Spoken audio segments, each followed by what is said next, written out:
સહજાનંદ સ્વામી મહારાજની જય. ઈષ્ટદેવ પરમારાધ્ય અનંત કોટી બ્રહ્માંડાધિપતિ સર્વનિયંતા સર્વ અંતર્યામી ભગવાન સ્વામિનારાયણ એમના દિવ્ય ચરણ કમળ સાનિધ્યમાં ચારેય કુરવીટલાઈને બેઠેલા અનંત અનંત અક્ષર મુક્તો, એમની જ પાવન સન્નિધિમાં અત્રે ઉપસ્થિત પૂજ્યપાદ બ્રહ્મનિષ્ઠ સંતો, કથાભિલાષી એવા બાળ યુવાન વૃદ્ધ સમસ્ત ભક્તો સર્વેને ભગવાન સ્વામિનારાયણની ભાવ સ્મૃતિએ સહિત સાદર જય સ્વામિનારાયણ. વાલા ભક્તો, આપણી ચાલતી નિત્ય સાયંકાલીન શ્રીમદ સત્સંગી જીવન કથા ગંગા, એમાંય 14માની સભા, પહેલી સભા 14માની સભા. મહારાજે પહેલો ઉપદેશ ધર્મ ધુરંધર તરીકે આપ્યો. ઉપદેશ આપતા આપતા છેલ્લે મંત્ર આપ્યો. ભક્તો, 14માની સભા સ્વામિનારાયણ સંપ્રદાયનો ફર્સ્ટ ડે. 14માની સભા એટલે સ્વામિનારાયણ જે સંપ્રદાય અત્યાર સુધી ઉદ્ધવ સંપ્રદાય તરીકે ઓળખાતો હતો, એ સંપ્રદાય આજથી એ સ્વામિનારાયણ સંપ્રદાયથી ઓળખાવાની શરૂઆત થઈ. પહેલો દિવસ 14માની સભા એટલે સ્વામિનારાયણ સંપ્રદાયનો પ્રથમ દિવસ. આ 14માની સભા એટલે ભક્તો એક ક્રાંતિની શરૂઆત થઈ. શું? આ 14માની સભા જે શીતળદાસજીને સમાધિ કરાવી, મહારાજે સમાધિ કરાવી, એને જે ધામમાં જોયું, આવીને સભામાં કહ્યું, આખી સભા જે સ્વામિનારાયણ નામ લેશે તેના બધા પાતક બાળી દેશે. હવે ધામનો જે આનંદ જોઈને આવ્યા હોય, અને એ શીતળદાસ એ ભક્તો એ 14માની સભાની અંદર મહારાજના ચરણમાં માથું મૂક્યું, મને સાધુ કરો.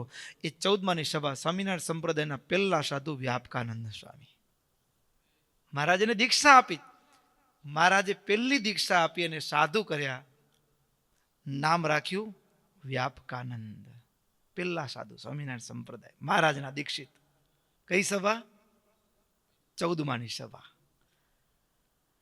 14માની સભા. અને વ્યાપકાનંદ સ્વામી, કોઈ કે કીધું તું સાધુ થઈ જા, નહીં. એને તો સ્વામિનારાયણ મંત્રનો સાક્ષાત્કાર અનુભવ કર્યો છે. અને એ વ્યાપકાનંદ સ્વામી અનુભવ કેવો? હા, અને એના રોમે રોમમાં મંત્ર, કારણ કે ધામમાં જે એને જોયું છે અને મૂર્તિમાન જોયું છે, અને એટલા માટે સંપ્રદાયની અંદર એક મુઈ ગોળી જીવાડી અચરજકારી છે. એ ગોળી મૃત્યુ પામી હોય અને દાહ ભગત એ રોતા હોય. હા, એના માટે તો ગ્રસ્ત માટે એ ગોળી ઘરની શોભા કહેવાય, આબરૂ કહેવાય. અને એ ગોળી અચાનક મૃત્યુ પામે એટલે દાહ ભગત રડતા. અને એવા સમયે એ વ્યાપકાનંદ સ્વામી આવે અને રડતા જોઈને પૂછે, કેમ રડો છો? તો કે મારી ગોળી મરી ગઈ. અને આટલું. એમાં રડવાનું શું છે? એમાં રડવાનું શું છે? સ્વામિનારાયણ મંત્ર બોલતા એક મચ્છરને પકડે. અને ભક્તો, અત્યાર સુધી મેં ને તમે વિજ્ઞાન હજી ત્યાં સુધી નથી પહોંચ્યું. શરીરના પાર્ટ ટ્રાન્સપ્લાન્ટ થાય છે, પણ અહીં આ ભક્તો એ વ્યાપકાનંદ સ્વામીએ જીવનું ટ્રાન્સપ્લાન્ટ કર્યું. ઇતિહાસની આ એક ઘટના છે. બોલો સ્વામિનારાયણ ભગવાન કી જય. આ મંત્ર જીવનું ટ્રાન્સપ્લાન્ટ મારા બાપે. સાધુ તો જુઓ, આ મંત્રની તાકાત તો જુઓ ભક્તો, તાકાત તો જુઓ. ભગવાનના ભજનનો પ્રતાપ કેટલો છે. 14માની સભા, પહેલા સાધુ વ્યાપકાનંદ સ્વામી. આ 14માની સભા ભક્તો, કોઈ વિરાટ પુરુષને કોઈ એમ પૂછે કે તમારી જિંદગીની યાદગાર ક્ષણ કઈ, તો શું કે? અમે આગળ પણ આ જ પ્રસંગને કીધો હતો, પણ આજે બીજી વખત એ પ્રસંગને ફરીવાર દોહરાવીએ છીએ. જરૂરી છે એટલા માટે. દ્રષ્ટાંત પણ આગળ અમે આપ્યું હતું. શું?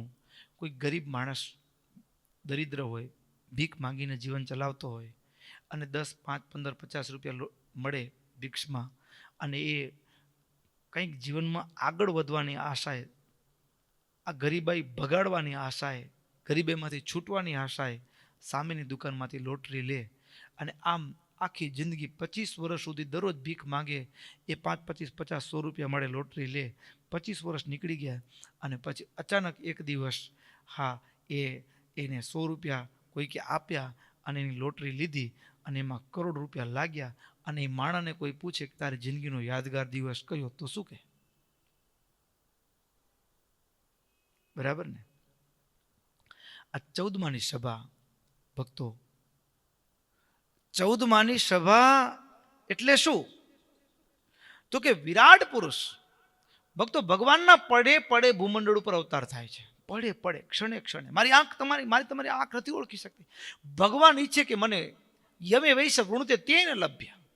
ભગવાન ઈચ્છે એ જ ભગવાનને, એ જ અવતારને ઓળખી શકીએ છીએ. બીજા અન્ય અવતારને તો આપણે ઓળખી જ નથી શકતા. અને કેટલાક અવતાર ભગવાનના એવા હોય કે એ ભગવાન કાર્ય કરીને નીકળી જાય, પછી પાછળથી આપણે એ તો મારો પ્રભુ આવ્યા હતા, પાછળથી જ્ઞાન થાય. અને કેટલાકમાં તો પાછળથી જ્ઞાન ન થાય, ખબર ન પડે કે મારો પ્રભુ મારી મદદ કરી ગયા, મારી સંભાળ રાખી ગયા. આપણે માની કે પેલો માણસ મને મદદ કરી, પણ વાસ્તવમાં મારો પ્રભુએ માણસનું રૂપ ધારણ કરીને આપણો એ દર્દમાંથી, એ પીડામાંથી, એક ગમે એવી કઠણાઈમાંથી બહાર કાઢીને આપણે શાંતિ પ્રદાન કરી ગયા હોય, પણ આપણને ઓળખી શકતા નથી. આપણે ઓળખી ન શકીએ, માનવ આંખ ન ઓળખી શકે. પડે પડે ભગવાનના અવતાર થાય છે ભક્તો. શાસ્ત્રમાં ભગવાનના અંશાંશ અવતાર, અંશા અવતાર, આવેશ અવતાર, કલા અવતાર, પૂર્ણ અવતાર, પરિપૂર્ણ અવતાર, ભગવાનના અવતારો 6 પ્રકારની અંદર વિભાગિત કરવાની એ ઉલ્લેખ જોવા મળે છે. પણ ભક્તો, વિરાટ પુરુષની પ્રાર્થના ક્યાં છે? વિરાટ પુરુષની પ્રાર્થના ત્યાં છે કે પ્રભુ, મારા ભૂમંડળમાં તમે અનંત અવતાર પડે પડે ધારણ કરો છો, પણ બાપ તમે જેવા ધામમાં બિરાજો છો ને એવા રૂપમાં મારા બ્રહ્માંડમાં પધારો. એવા ને એવા રૂપમાં. ક્યાં છે પ્રાર્થના? જેવા ધામમાં બિરાજો છો એવા ને એવા રૂપમાં મારા બ્રહ્માંડમાં પધારો. અને એના માટે વિરાટ પુરુષે ભગવાનને પ્રાર્થના કરી છે. વિરાટ પુરુષની પ્રાર્થના કેટલો સમય સુધી પ્રાર્થના કરી? તો કે અડધી આવરદા વીતી ગઈ, 50 વર્ષ. કોના? તો કે વિરાટ પુરુષના પ્રાર્થના કરતા કરતા ભગવાનની પ્રાર્થના કરતા કરતા અક્ષરધામમાં બિરાજમાન પ્રભુની પ્રાર્થના કરતા કરતા કે પ્રભુ આપ મારા બ્રહ્માંડમાં પધારો, મારા બ્રહ્માંડમાં રહેલા જીવોને ઉદ્ધારને માટે બાપ પધારો. એવી પ્રાર્થના માટે. અને એ પ્રાર્થના માટે અડધી આવરદા એટલે વિરાટ પુરુષની અડધી આવરદાની ગણતરી કરવી હોય તો આપણે એકાદ દિવસની ગણતરી કરીએ તો હાંફી જઈએ વિરાટ પુરુષના. શું કામ? તો કે આપણા 8 અબજ ને 64 કરોડ વર્ષ થાય ત્યારે વિરાટ પુરુષના 24 કલાક થાય. હવે એનું એવું 30 દિવસનો 1 મહિનો, 12 મહિનાનું 1 વર્ષ, અને ભક્તો એવી 100 વર્ષની આવરદા, 50 વર્ષને 1 પ્રાર્ધ કહેવાય. દ્વિપ્રાર્ધ કાળ એટલે 100 વર્ષની એમની આવરદા છે.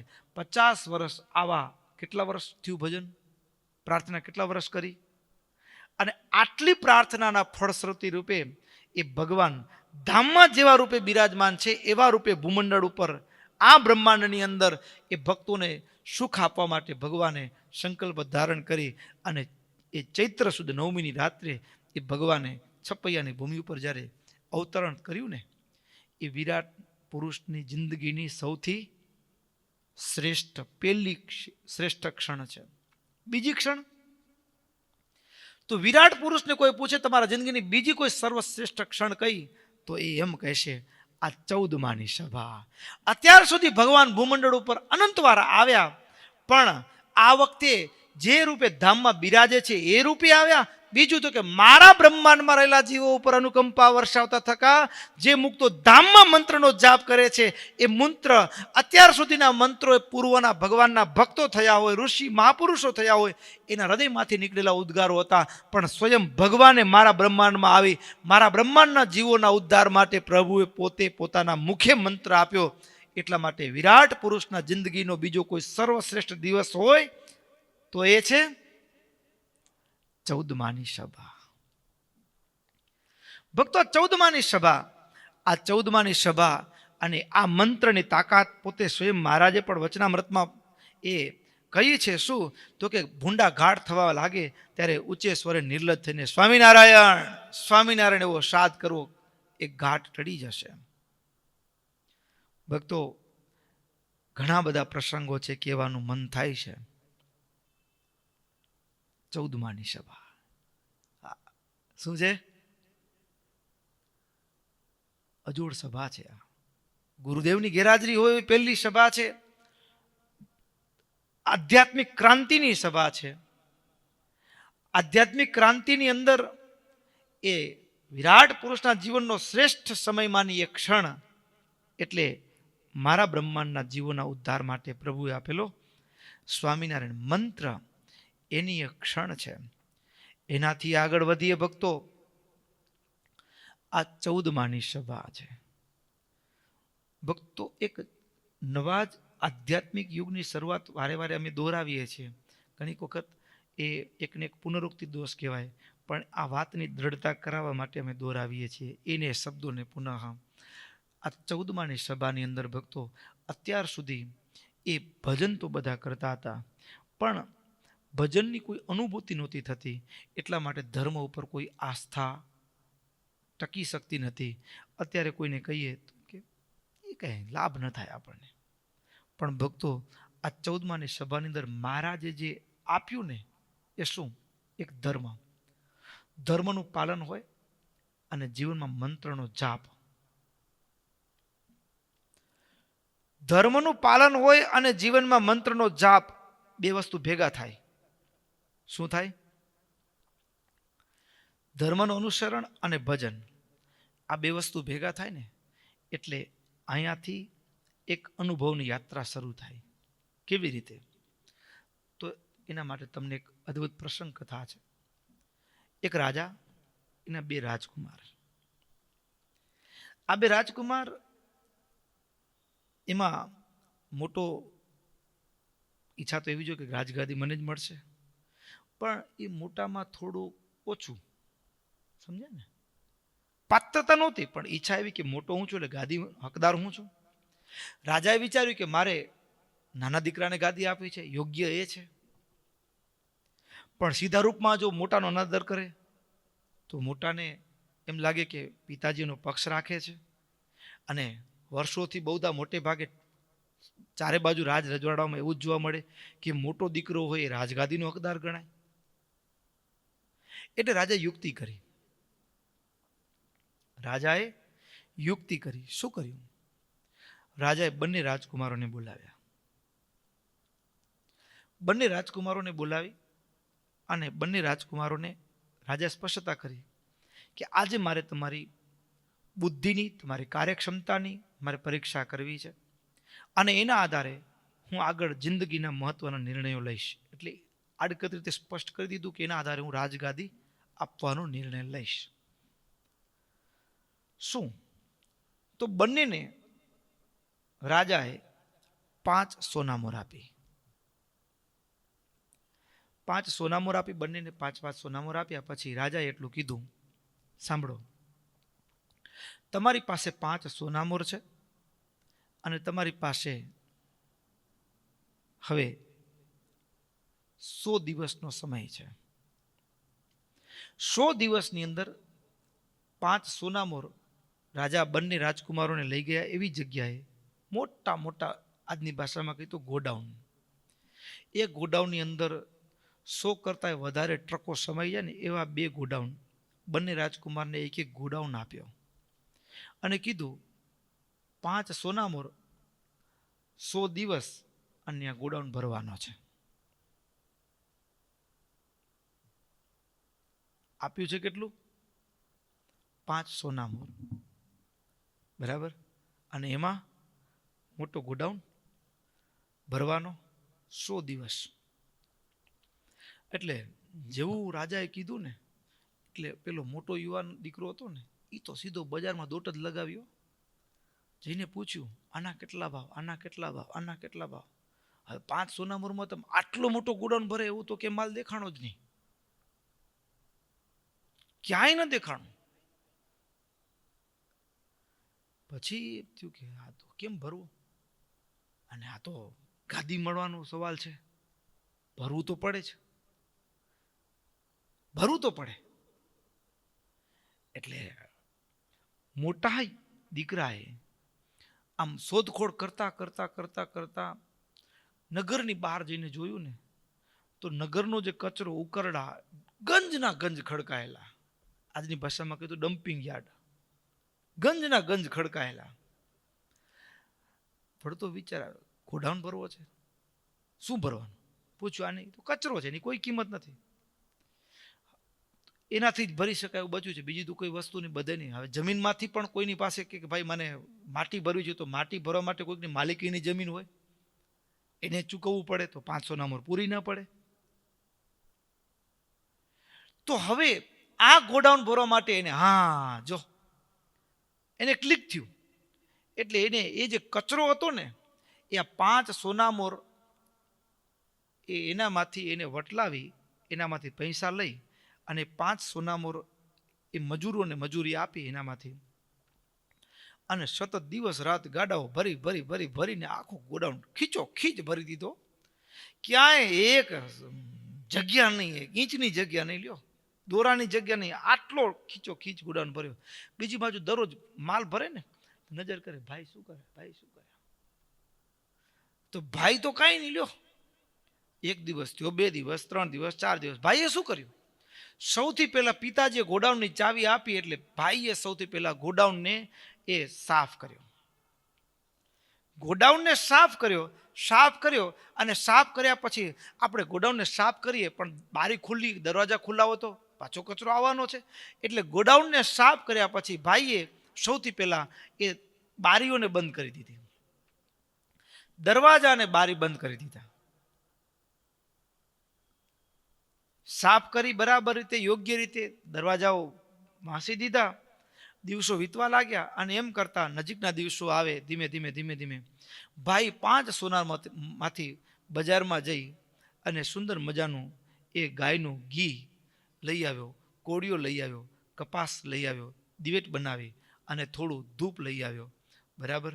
અને પછી એ જે 100 દિવસ પૂરા થાય અને એના પહેલા એ નાના દીકરાએ એ ગોડાઉનની અંદર એ દિવેટથી કોળિયામાં ઘી પૂરી અને દિવેટ મૂકી અને એને પ્રજ્વલિત કર્યો દીવો, અને બાજુમાં એ ધૂપ એ સળગાવી. અને પછી 100 દિવસનો વાયદો હતો, 100 દિવસ પૂરા થયા અને બંને રાજકુમારો રાજા પાસે પ્રસ્તુત થયા. કામ થયું છે. ઓલો મોટો ભાઈ તો જોતો કાંઈ નથી કરતો, ગાંડો લાગેલો, દિવસો નીકળતા જાય, કાંઈ કર્યું જ નથી, માલ જ નથી ભર્યો, કાંઈ આખો ખાલી પડ્યો છે. પિતાએ પૂછ્યું બંને કુમારોને, વાયદો પૂરો થયો, કાર્ય થયું છે? હા થયું છે. નિધડક ઓલો વિચાર કરે, કાંઈ નથી નાખ્યું તો કેરો, હા ભરી નાખ્યો. ખોટું બોલે, જૂઠા બોલો છે. રાજા પ્રથમ બંને રાજકુમારોને લઈ અને જ્યાં ગોડાઉન પાસે આવ્યા, મોટા દીકરાનો ગોડાઉન ખોલ્યો અને ભયંકર દુર્ગંધ છૂટે, ઊભી ન શકાય એટલી દુર્ગંધ. પણ એ તો વખાણતા, પિતાજી જુઓ, તમે આપેલી 5 સોનામોરમાંથી મેં આખો ગોડાઉન ભરી દીધો, આમાંથી 1 ઇંચ જગ્યા નથી, એક દોરો રાખવાની પણ જગ્યા નથી. પિતાજી જુઓ. ઊભી ન શકાય એટલી દુર્ગંધ હતી. પિતાજી ઝટપટ દરવાજો બંધ કરી નાખ્યો, ગંધ બારે ના આવે એના માટે, અને ત્યાંથી આગળ ચાલતા થયા. બીજા ગોડાઉન પાસે પહોંચ્યા અને દરવાજો ખોલ્યો તો બાહ્ય દ્રષ્ટિએ તો ગોડાઉન ખાલી હતો. એટલે પિતાજી પૂછ્યું, કેમ બેટા, તે ગોડાઉનમાં કંઈ ભર્યું નથી? એટલે તરત જ દીકરાએ કીધું, નાના રાજકુમારે કીધું, પિતાજી ભર્યું છે ને. શું ભર્યું છે? તમે આખા ગોડાઉનમાં મેં પ્રકાશ ભર્યો છે. તમે ઓલા ખૂણામાં જશો તો ત્યાં પ્રકાશ દેખાશે. આ ગોડાઉનમાં એક એવો ખૂણો બતાવો કે ત્યાં સુગંધ ન હોય, ત્યાં સુગંધ ન હોય. મેં આ ગોડાઉનને સુગંધ અને પ્રકાશથી ભર્યો છે, 5 સોનામોરથી. વાત તો આટલી છે, પણ ભક્તો એના પછીનો જે મર્મ છે ને એ જુદો છે. વાસ્તવિકતા એ છે, આ રાજકુમાર છે ને એ બીજું કોઈ નહીં, આ જીવ છે. કોણ છે? અને રાજા એ સ્વયં ભગવાન છે. રાજા આ રાજકુમારને 100 વર્ષ રૂપી આવરદા આપી, 5 સોનામોર પંચ જ્ઞાનેન્દ્રિયો આપ્યા છે. શું આપ્યા છે? પંચ જ્ઞાનેન્દ્રિયો આપ્યા છે. એ 5 સોનામોર બરાબર છે. બરાબર. હવે હૃદયરૂપી ઓરડાને ભરવાનો છે. શું કરવાનો છે? હૃદયરૂપી ઓરડાને ભરવાનો છે. ત્યારે ભક્તો સૌથી પહેલા તો ભરાય ક્યારે? તો કે અંદર હોય ખાલી કરવાનું હોય. તો ધર્મ એટલે શું? તો કે ધર્મ એટલે પેલા યુવાન રાજકુમારે, નાના યુવાન રાજકુમારે પેલા શું કર્યું? તો કે સાફ કરવાનું કર્મ કર્યું, બારીઓ બંધ કરી દીધી. ધર્મ એટલે આજથી પેલા જે હૃદયરૂપી ઓરડાની અંદર બહારથી પ્રવેશેલો જે કચરો છે એને સાફ કર્યો, વાળ્યો. વાળ્યો એટલું નહીં, એને કાર્ય સ્વયં પોતે કરવું પડે. વાળ્યો અને પછી બહારથી આવતો કચરો એને બંધ કરી દીધો, બારી દરવાજા બંધ કરી દીધા. આ આંખ, આ કાન, જ્યાંથી કચરો આવે છે, દરવાજા છે, એ દરવાજાને બંધ કરી દીધા. બહારથી આવતો કચરો બંધ થયો અને અંદર જે કચરો હતો એને વાળીને સાફ કરી દીધો. અને વાળીને કચરો સાફ થયા પછી ભક્તો એ ભીતરની અંદર તીવ્ર શ્રદ્ધા, ધર્મરૂપી કોળીઓ, એમાં શ્રદ્ધારૂપી દિવેલ પૂર્યું. શ્રદ્ધારૂપી દિવેલ પૂર્યા પછી એની અંદર ભક્તો વાટ, સાતત્યની વાટ, દિવેટ પૂરી અને એમાં સદગુરુની ઓળખ થાય, સત અને અસંતના લક્ષણ. એ સંતે ચિનગારી પ્રગટાવી અને આખા ઓરડાની અંદર પ્રકાશ થયો. પ્રકાશ થયો એટલું નહીં, આખા ઓરડાની અંદર મંત્રનાદ ગુંજતો હતો. હવે હૃદયરૂપી ઓરડાને એ પ્રકાશ અને ભક્તો બહારથી આવતો કચરો બંધ કર્યો અને પ્રકાશ, એ મંત્રનો નાદ, એનાથી ઓરડાને ભરી દીધો. અને ભક્તો એ આત્મ સાક્ષાત્કારનું પગથિયું શું? તો ભક્તો મહારાજે મધ્યનું 35મું વચનામૃત મહારાજ કહે, એ આકાશને 100 વર્ષ સુધી ચાટો તો ખારો ખાટો સ્વાદ ન આવે, પણ ધર્મનું પાલન કરતા થકા મંત્રનો જાપ, પરમાત્માની મૂર્તિનું ધ્યાન, ભગવાનના ચરિત્રોનું ચિંતન, આ વસ્તુ હોય તો આત્માને દેખવો કાંઈ કઠણ નથી. અત્યાર સુધી કેવળ ને કેવળ જે ધર્મની વાતો થતી હતી, પ્રવચન થતા હતા, અને મહારાજે એ દિવસથી પ્રેક્ટિકલ પ્રયોગ શરૂ કર્યા. અને પેલો પ્રયોગ એટલે શીતળદાસ. ધર્મ એ કેવળ પ્રવચન નથી, ધર્મ એ પ્રયોગ છે. અને ભક્તો આધ્યાત્મિક ક્રાંતિની શરૂઆત થઈ. અને એ દિવસ કયો હતો ખબર છે? 14માની સભા તો ખરી, પણ એ 14માનો દિવસ કયો આવ્યો હતો? તો ભક્તો વચ્ચે એક રિક્ત તિથિ હતી, એટલા માટે 14માનો દિવસ એટલે માગશર વદી એકાદશીનો દિવસ હતો. કયો દિવસ હતો? માગશર મહિનો.